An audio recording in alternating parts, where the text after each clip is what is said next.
Salut à tous, j'espère que vous allez tous bien et que tout se passe pour le mieux pour vous. On est actuellement sur la revue de l'épisode 23 et 24. Alors avant de commencer, je tiens avec cette miniature vous présenter la playlist. C'est une playlist que j'ai faite et qui regroupe l'ensemble des reviews que je vais faire sur la série Portée disparue. Donc je vais au fur et à mesure compléter la playlist. Je vais laisser bien sûr le lien en description. Ne manquez pas de la consulter. Vous verrez au fur et à mesure la playlist se compléter avec les reviews que je vais faire progressivement. Et sans plus tarder, on va commencer avec la review de cette vidéo.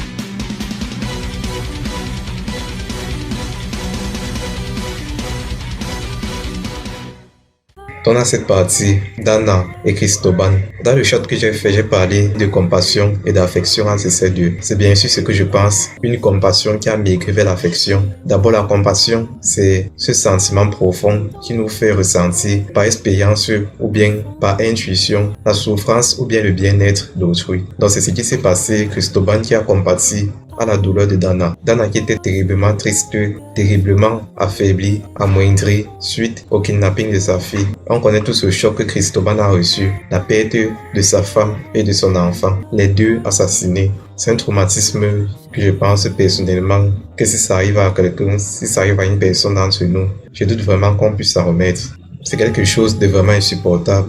Cristóbal a vraiment une grande force d'aller de l'avant. Il s'implique sérieusement dans cette enquête. Donc la relation qu'ils ont, c'est une compassion qui a migré vers l'affection. L'affection, c'est le sentiment d'aimer sincèrement, de vouloir le bien de l'autre par compassion. Donc c'est une compassion un peu plus amplifiée. Et ce sentiment qu'ils ont, ce n'est pas romantique, mais c'est tendre et c'est pur. Et moi personnellement, je ne suis pas pour l'adultère. Personnellement, que je suis chrétien, c'est un très grave péché. Mais dans le cas, je ne sais pas, je les comprends. Et au fur et à mesure qu'on grandit, on se rend compte aussi que les choses ne sont pas toujours binaires. Tout n'est pas toujours bien ou mal. Il y a souvent des situations qui sont assez compliquées, comme la leur. Parce qu'elle ne connaît même pas, elle n'est pas au courant, mais son mari la trompe. Même en dépit de cela, même si son mari ne la trompait pas, je ne sais pas, il ne parvient pas à percevoir en ça un grand mal, même si c'est l'adultère. Et pour moi, c'est un très très grave péché, je le répète. Mais dans cette situation, c'est assez compliqué de juger. Dana qui est vraiment triste, très triste, qui s'enferme dans la chambre de sa fille parce qu'elle veut en quelque sorte être proche d'elle, en étant dans sa chambre, en étant avec ses affaires, avec tout son intimité en quelque sorte, l'intimité de sa fille. Elle est proche de ses affaires, de ses choses personnelles et tout cela la rapproche un peu d'elle en quelque sorte. On a Cristóbal donc qui est très très pris de compassion, d'affection pour Dana. Et cela est assez normal vu ce qu'il a vécu. Et je rappelle, c'est très courageux de sa part, la manière dont il avance après le traumatisme, après le choc par lequel il est passé.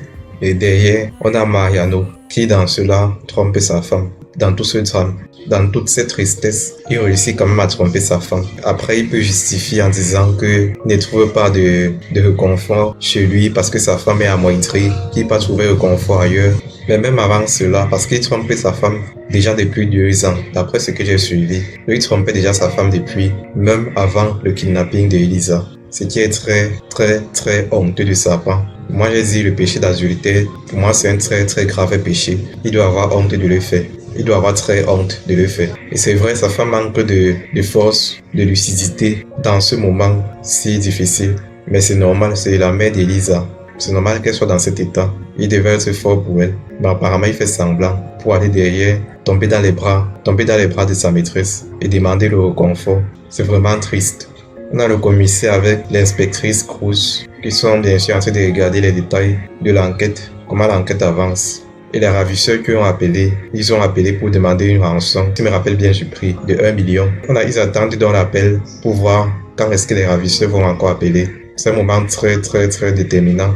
Il faudra savoir parler aux ravisseurs, trouver un terrain d'entente pour que chacun sorte étant satisfait. Ces deux qui sortent ensemble. Bien sûr, elle trompait son mari dans le dos.